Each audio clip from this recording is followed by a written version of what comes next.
So a lot of people are really into protein and like to make sure that they're eating enough protein, but not a lot of people actually know what protein is. So protein is a macronutrient like fats and carbohydrates, and a macronutrient is a food that gives us energy. So our body breaks it down and produces energy that we use, to exercise or to just move about our day.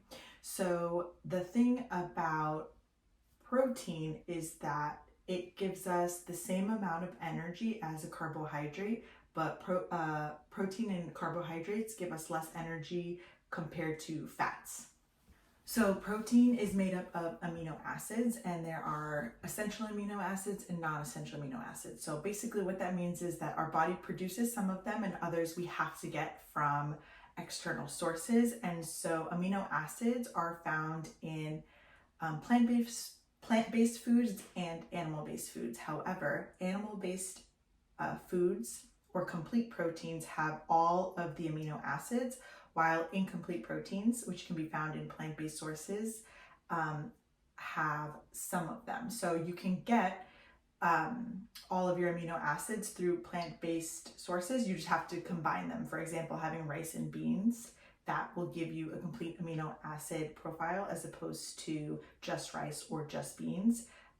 While if you eat a piece of chicken or a piece of salmon, for example, you're going to get all of the amino acids that you need. So unlike carbohydrates and fats, proteins are not stored in the body for very long. So avoid over consuming protein because you can't eat too much of it. And if your body is not going to use it, then it's going to be stored as fat or as sugar. Some populations that need higher levels of protein. For example, if you're pregnant, if you're a growing child, if you're recovering from an injury, or if you are a high level athlete or a bodybuilder, right? You're trying to build muscle. So all of those populations require higher levels of protein. The elderly population does not need necessarily higher levels of protein, but they are known to have a protein deficit in their diet. So usually those people need to eat more protein just to get to a basic intake of protein. Look up those protein recommendations online. So in addition to just providing us energy, the main function of protein is for repair and healing. Proteins in the body actually have a bunch of different functions, and our DNA provides like a roadmap on what each protein does. And so proteins have different functions depending on what area of the body they're in. A really good example is a protein called an osteoblast, which lays down new bone.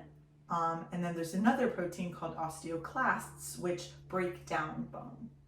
So our DNA provides the instructions for building various proteins, and our DNA is stored in our chromosomes. So our chromosomes are coils of DNA and a specific protein, and then those chromosomes are stored in the nucleus of our cells.